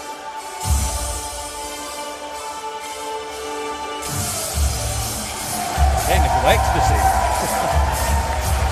The crowd roaring in anticipation. Here he is, England's own Zack Sabre Jr. And representing England, Zack Sabre Jr. What a path Zack Sabre Jr. has had on his way here to the quarterfinals of the Pro Wrestling World Cup. Last night, that round of 16 match against Jay Lethal, simply one of the best things we've seen here. It was incredible. It's from start to finish. What you saw throughout all the hype, throughout all the magic, everyone in Planet Ice, everyone felt it in Milton Keynes, but Zack Sabre Jr., he kept calm and he isolated, no pun intended, that body part of Jay Lethal, the arm, and it paid dividends because that was the winning factor for Sabre Jr. Can he do the same here against Kushida? Sabre Jr., as well as that victory over Jay Lethal, beat Marty Scurll and Jimmy Havoc way back in the English qualifiers, the first qualifying tournament back in March. Kushida, for his part, beat Sho Tanaka and Bushi in those Japanese qualifiers before a victory over Kenny Williams of Scotland last night. You have to believe the entire wrestling world is salivating over this match. A hush descends as this crowd completely absorbed by what we are surely about to see here. Sabre Jr. looking all ready to pick apart Kushida, pick a body part. You best believe if Sabre Jr. picks one, he'll stick with it for the rest of the bout. I saw that yesterday against Jay Lethal. Sabre Jr. Look at this. So dangerous, and yeah, this is a war of attrition on the mat here between Sabre Jr. and Kushida. I think Sabre just about had the better of that. I'm breathless just watching that. These guys are just getting started and I'm out of breath. Kushida cannot let what happened to Jay Lethal happen to him though. If Sabre Jr. gets a hold of that arm or a leg and picks it to pieces, it's real trouble for the Japanese star. It's a lot easier said than done though, to prevent Sabre Jr. from doing that. See Kushida wrapping the legs around. Now Kushida on top of Ospreay, or rather Sabre Jr. I can't get Will Ospreay out of my head, Dave Bradshaw, after what we've just seen. Well, it's incredible just how thick and fast these matches are coming in this World Cup, but Sabre Jr. and Kushida here, a very cautious start against each other. As well, they might be cautious because they have tremendous respect for one another, know exactly what the other man has accomplished across the globe. And these early exchanges here, I think you're seeing a little bit, by the way, of that MMA background that Kushida has. He was had a very successful but brief career in mixed martial arts. 6 wins, 2 draws, no defeats, before deciding to turn his attention to pro wrestling full-time. And he's been successful in this sport as well. The man is a supremely talented individual. I mentioned this yesterday, but both of these guys have also had a lot of success, and I mean a lot of success when it comes to tournament wrestling. Kushida, the winner of the Best of the Super Juniors both this year and in 2015. Zack Sabre Jr. got to the semi-finals, of course, of the WWE Cruiserweight Classic last year, and more recently he was in the G1 Climax tournament in New Japan, where he had a spectacular debut. 5 wins out of 9 there. Look at this, Sabre Jr. just stepping over Kushida to apply more pressure. Sabre Jr., those arms wrenched backwards of Kushida. Kushida trying to battle him here. Sabre again, countering the counter, if you like, and back to square one. This live crowd in Manchester, as are we, living every single movement of these two incredible wrestlers. And Sabre Jr. this time couldn't stop the counter. Kushida now reversing the pressure. Sabre float over into a pin attempt. He's also got the arm hook in position for what I thought was going to be a Kimura there. Well, I think Kushida fortunate to almost fall on top of the bottom rope. I don't think that was fully intentional. Well, Kushida is a master of the Kimura. We've seen that already this week. Not just in tournament matches, but Kushida had a hell of a match against Travis Banks at Stacked on Tuesday, where he beat him with one of the more vicious Kimura locks you've ever seen. Particularly brutal, that one. Almost ripped Banks' arm straight out of the socket. I'm busy talking about what Zack Sabre Jr. might do to Kushida's arms and legs, and maybe it's the other way around. Kushida back on top.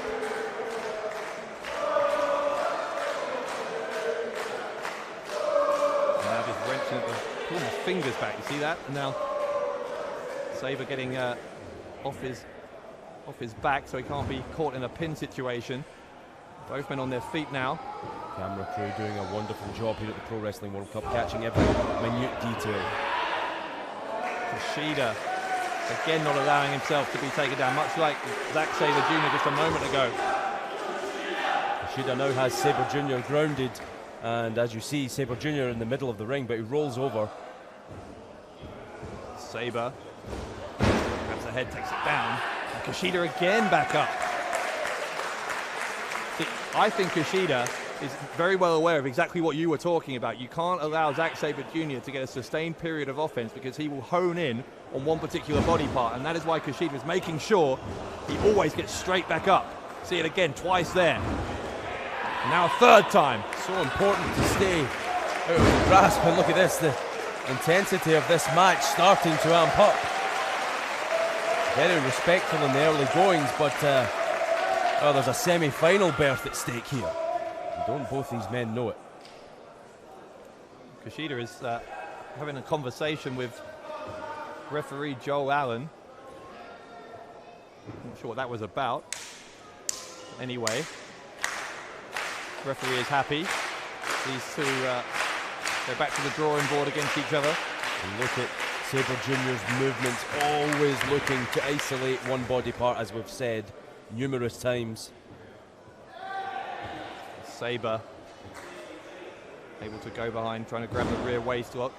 Drop toe hold. Kushida going to float over, grab the front face lock. Sabre trying to escape, but again Kushida's holding on. You see. Oh, and that's just that's almost a little statement from Kushida, being a message, if you like, being sent to Sabre Jr. Look on Sabre Jr.'s face there, staring daggers at Kushida. And there we go. The push from Sabre Jr. I think slowly but surely respect is flying out the window. Maybe trying for a backside Kushida. Didn't land quite how he wanted it, but he's got it transitioned so quickly. That's the thing. When you have such an encyclopedic knowledge of wrestling holds like both of these two do, if plan A doesn't work, well, you've got at least 50 other plans you can resort to. True men of 1,000 holds. Here in Manchester may... Look how he's twisting the neck. Look how Sabre Jr. was twisting the neck of Kushida there. There's another one. God, that looked absolutely tortuous. Almost twisted his head, Kushida's head, right off his shoulders. Sabre puts the shoulders down. It's a thing that both men need to be very, very conscious of. Never let your shoulders be put in that compromising position for too long. I think you're absolutely bang on the money, Dave Bradshaw, when you said that Kushida must tap into his MMA knowledge if he's going to win out here against Zack Sabre Jr., because this is a different kind of match than Kushida has had so far in this World Cup. Kushida's got the double underhook. He's rolling backwards. Got Sabre down, and again, possible problem. That's why Sabre's bridging. Make sure those shoulders stay off the mat. Sabre floating over this time. Complete clinic here from both these men. It's so interesting to watch. He's got those legs tied up. And Kushida, in fact, look at the, I didn't see the left leg. Sorry, the right leg, I should say, of Kushida was wrapped around the back of the head of Zack Sabre Jr. Not only was that a pin, but it was also a submission at the same time. Stunning. Insane, you're absolutely spot on by saying stunning. And look at this now, Kushida back on the offensive. Over the bow and arrow. Sabre escapes into a lateral press. A big standoff. And again, we're back to where we started. Except, of course, that both of these guys have been twisting and pulling at each other's bodies for a long time now. So, and isn't it incredible, sorry to cut you off, isn't it incredible to think that both these men are still very much in the feeling out process of this main event? I think we've seen this week just how monumental this World Cup has become in the wrestling world, and neither of these men prepared to take any kind of risk here that would cause them to be eliminated and miss out on what is going to be an unforgettable night in Newcastle on Saturday. Both Kushida and Sabre Jr. want to be a part of that in Newcastle. Kushida, snapmare, exchanging snapmares here. Sabre, around. Goodness me, the neck of Kushida. And you saw what happened there. And Kushida writhing in agony. We referenced it 24 hours ago when Zack Sabre Jr. met Jay Lethal. There's no wasted movement in Sabre Jr. Everything he does is with purpose, poise and purpose. It's a lethal combination, no pun intended, given Jay Lethal's involvement in the conversation. Sabre pulling Kushida by the leg back into the middle of the ring and going for kind of a half crab, but got his foot on the face. Look at that. I thought he was going to try and bury the knee into the back of the neck. Instead, it's the foot and transitioning. Yeah, into the STF. STF, and Kushida knows he has to get to the ropes very quickly. But look at that from Sabre. As he reached his arm out to get to the ropes, he grabbed it. In the end, Kushida uses his other arm. Kushida finding out just how lethal Sabre Jr. can be in terms of grabbing any flailing limb and twisting it. And Sabre Jr. not leaving Kushida alone, coming back for more, receives a chop for his troubles. And another. Sabre reverses the Irish whip. Kushida rolls through victory roll. Instead he transitions into a submission. Oh, he's got the ankle, twisting at the ankle. The leg bar as well, and Sabre Jr. into the ropes. Again, he knew, just like Kushida a moment earlier, he had to get there very, very fast, or he could have been in real trouble.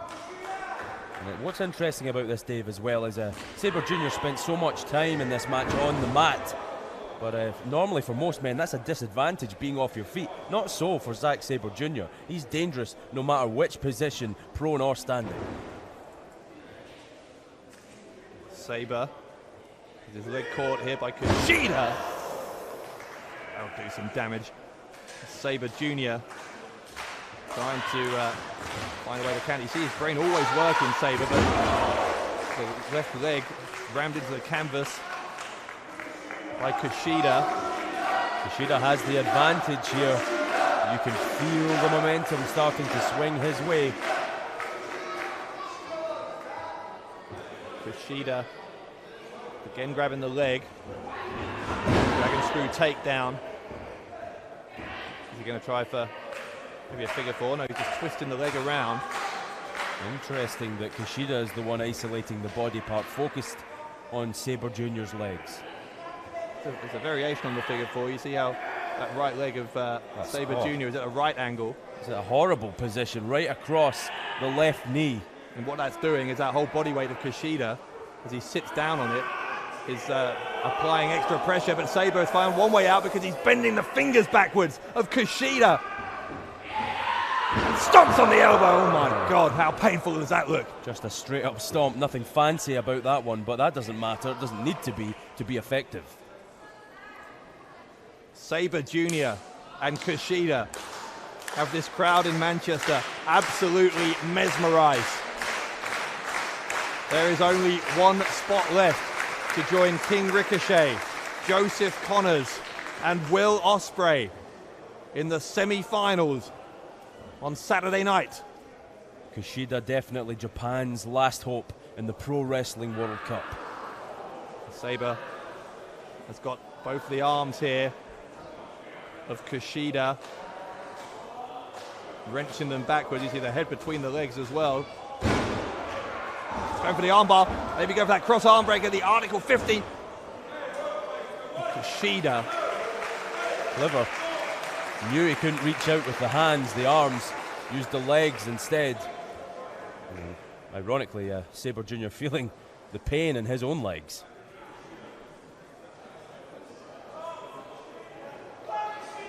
Sabre Jr. is being asked by referee Joel Allen to back off, give Kushida a chance to recover, but is not required by the rules to do that, of course. No, absolutely not. This is sheer competition. Sabre's got the hair. Kushida drops the arm of Sabre Jr. across the top rope. It's one of the first times Kushida hasn't been able to focus on the leg. A desperation move, having to harm the arm, so to speak, instead. Sabre Jr. wriggling his fingers there. I'm sure he's still got feeling up and down his arm. And they're nose to nose now. This is a bit of a standoff, even though both men are seated. Sabre Jr. and Kushida know they are locked in a tactical masterclass here. This is like a game of chess. You're absolutely spot on there. Every movement counts in this match. Chess, we'll be looking at two grandmasters because this has been remarkable stuff. Kushida and Sabre Jr. Kushida with a kick to the side of Sabre. Hits back with an uppercut. That almost melted the body of Kushida. Nonchalant kick to the face there of Kushida, and Sabre Jr., who has a slightly tetchy streak occasionally. But things aren't going his way. You can see that competitive streak can boil over in Zack Sabre Jr. from time to time. Sheer frustration, I would say, when this man's such a tactician. Look at the leapfrog. That one didn't quite work out for him, and again. Sabre Jr. is throwing a lot at Kushida here, but Kushida throwing some right back at Sabre. Right in the ear, I think, of Sabre Jr. was that kick. Yeah, there's Japanese fans and some people from around the rest of the world who are cheering for Kushida. Well, this man is cherished in pro wrestling, and rightly so. The same could be said of Zack Sabre Jr. Kushida trying to wrench the arm, and Sabre Jr. fights back with those strikes to the face. Oh, those uppercuts. Oh, Kushida trying to sweep the leg. Again, he's got the leg hooked, trying to hyperextend the knee. And Sabre has countered into a move of his own. Kushida looking almost bewildered that Sabre was able to reverse that.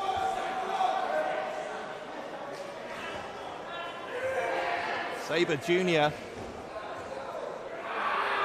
Look at the angle of the ankle of Kushida.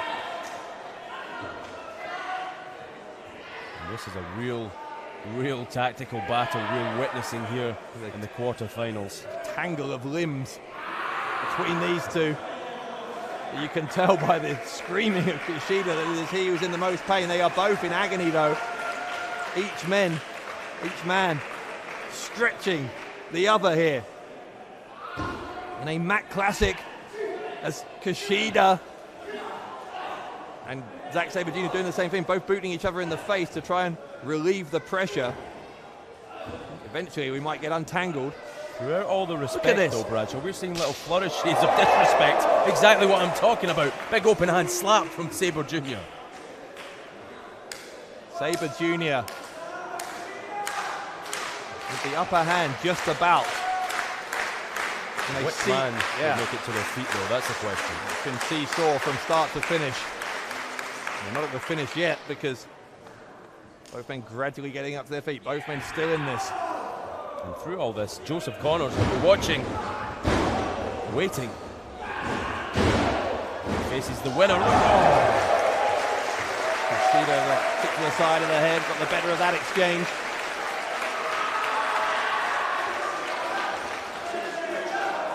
Kushida with a roar of defiance. Sabre in the opposite corner. Sabre saw him coming, boot goes up. Sabre Jr., middle turnbuckle. Tries to cash with the uppercut, and instead into the armbar. The armbar. A move that Zack Sabre Jr. himself loves to deploy. Sabre Jr. has that butcher's hook grip to stop his arm going out, but it got broken. Sabre has to counter very, very quickly. He floats around on top, and now arm breaker attempt of his own. And it swings back the other way. Sabre Jr. trying desperately to bar Kushida's arm himself, but once again, now it swings again. It's going to an ankle lock. Ankle lock by Sabre. Pushed away by Kushida. This is a real war of attrition between Kushida and Sabre Jr. We could be here a long time. Happily, when the competition is this fierce.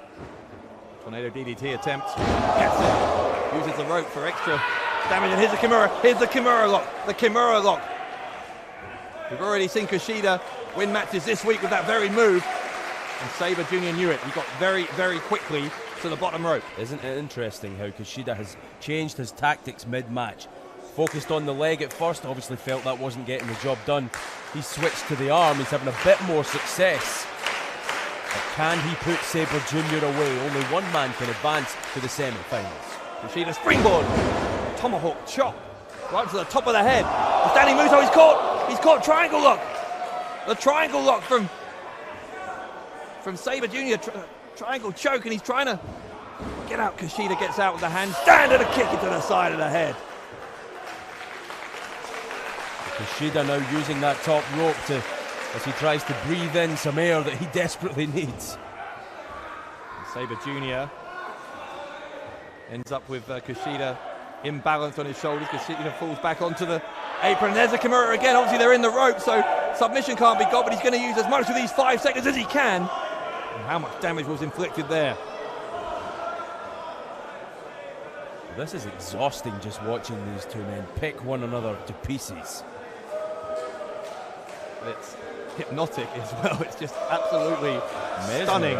Yeah. The amount of knowledge that these two have of the human body and how you can twist and turn an opponent in a million different ways. I feel like we're all getting an education here tonight. Kushida tried to charge in. It was a little rash, and there's a PK, the penalty kick from Zack Sabre Jr.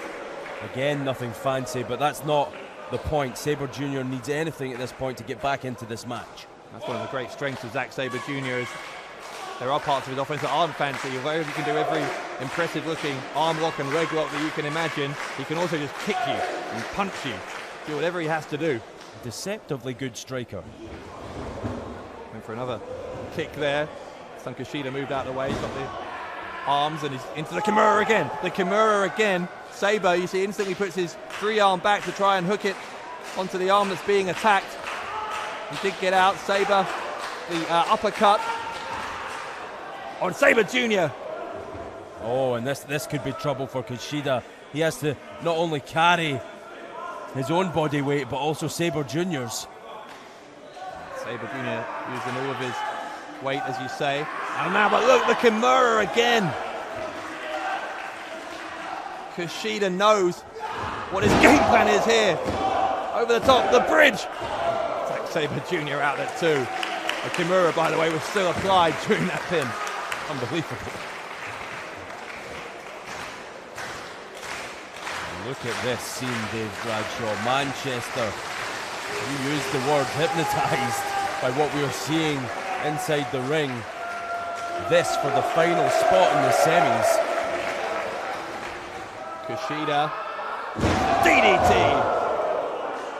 Oh, he's going to roll through. Look at this from Kushida. Going to go for the Back to the Future. Sabre. The overhead kick into the arm of Kushida.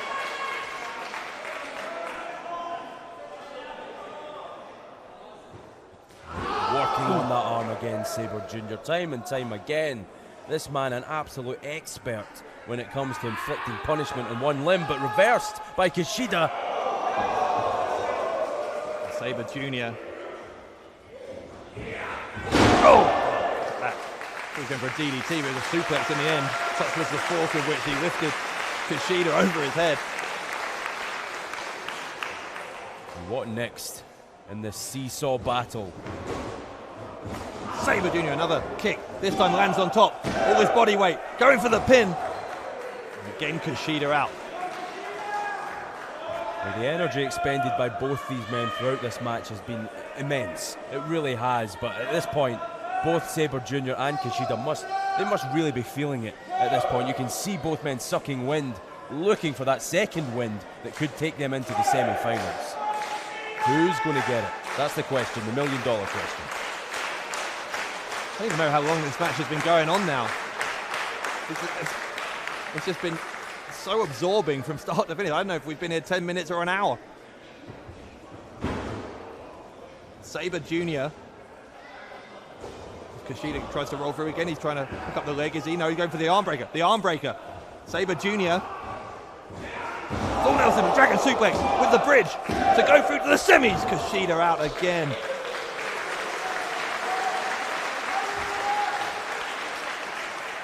Stunning stuff. Again, though, a brief respite for both these men, but they're in real pain. Especially Kushida after that one.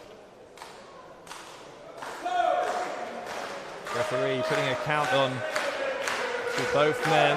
We can't see it end this way, Bradshaw. This would be a crying shame if there's a double count out after the clinic that Sabre Jr. and Kushida have put on for all of us. We don't need to worry about that. I don't think Sabre Jr. is just getting his breath back. So is Kushida. Both men are going to make it up well before 10. They're both up now. There's a roundhouse attempt. Tries to sweep the legs. Overhead kick from Kushida.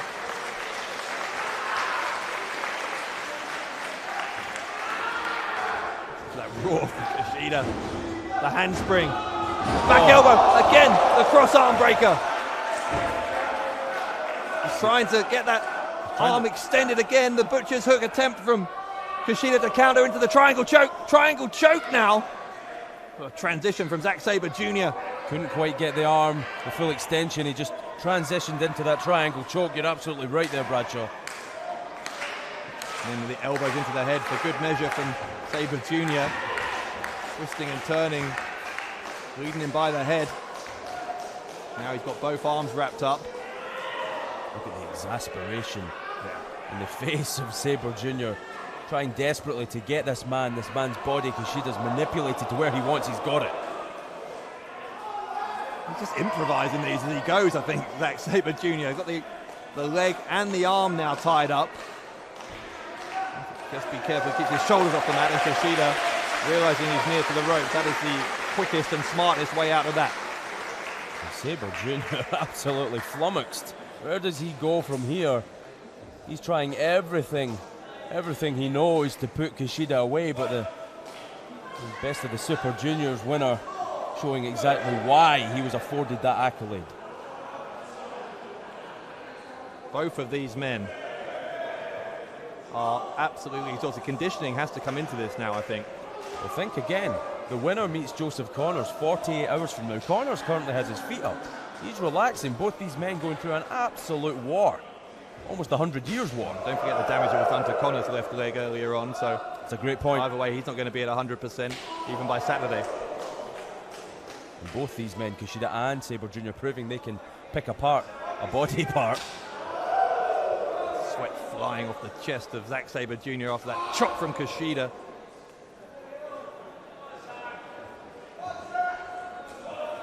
We are well past 11 p.m. here in the United Kingdom. As I said, we might be here all night. It's past my bedtime, Bradshaw. Spinning forearm from Kushida. Well, listen, if anyone's up early for work, this is the kind of wrestling match that you don't mind waiting up for. Clinic. Kushida maybe looking for that Back to the Future. Sabre gets the shoulders down. Look at the bridge. Look at the bridge. Shoulders down. Oh, how close was that? How close was that? I think that was just, well, it had to be mere inches before referee Joel Allen's hand came down for the 3 there. Couldn't have been far. Couldn't have been much in it. Sabre Jr. is trying to get his breath back. Now, if this was earlier in the match, Sabre would be right back on Kushida, but we're at a point now, as I say, where both of them so exhausted that you're going to have to take those occasional breaks just for a few seconds to get some air into their lungs. Definitely, and Sabre Jr. now, though, back on top of Kushida. And just grabbing the hair, but oh! Kicks now from both men. And here's that deceptive striking. I think Kushida thought he had the upper hand there, but Sabre Jr. deceptively good with his feet. And his hands. Oh God, the handspring. And both heels into the face of Sabre Jr.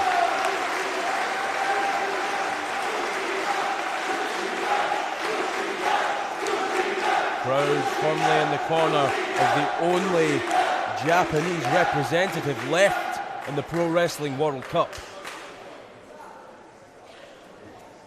Kushida trying to lift Sabre Jr. onto the turnbuckle. And they are in precarious position. The forearms. Oh, there's a Kimura from Sabre. That's on the top rope. He's not going to get a submission up there, though, Dave Bradshaw. Yeah, it's technically in the ropes, you're right, but he's bending the fingers backwards. Referee wants the break. Gets it after 2. Sabre Jr. with a handspring. Again, the heels into Sabre Jr. from Kushida.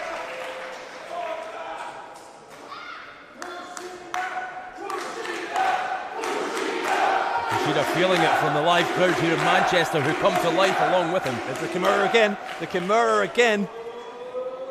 Was it the hoverboard lock? Known worldwide as the Kimura. He's trying to get that cinched in again on Sabre Jr. Oh, he held on. He held on. He held on to Sabre Jr. Both men land from the top.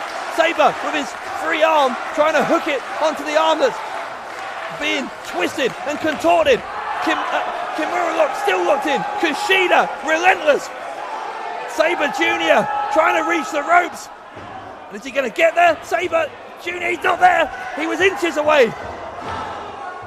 Kushida bridges backwards. Sabre Jr. and he got caught. Kushida's your winner. Kushida is your winner.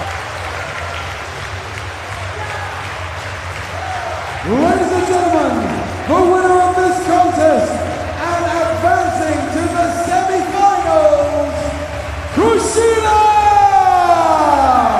An absolute clinic, but Kushida finally, eventually, picking up the win over Zack Sabre Jr. Well, you saw as soon as the referee had hit his hand for the count of three, Kushida the victor, Zack Sabre Jr. was ready to continue wrestling. He couldn't believe that it was over.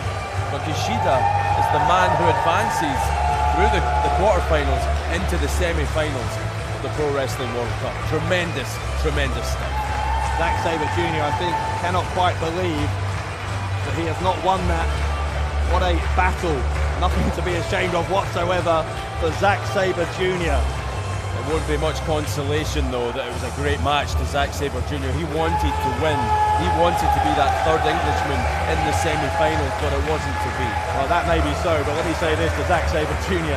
To have the kind of matches you've had twice in 24 hours against Jay Lethal and then Kushida is something that very few people on this planet could ever do. There's confirmation. Here is the bracket then for the semi-finals. Kushida to face Joseph Connors, Ricochet against Will Ospreay.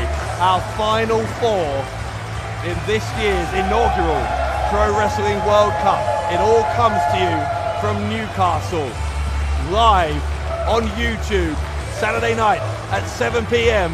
In the meantime, for James R. Kennedy, this is Dave Bradshaw saying good night from a remarkable night in Manchester.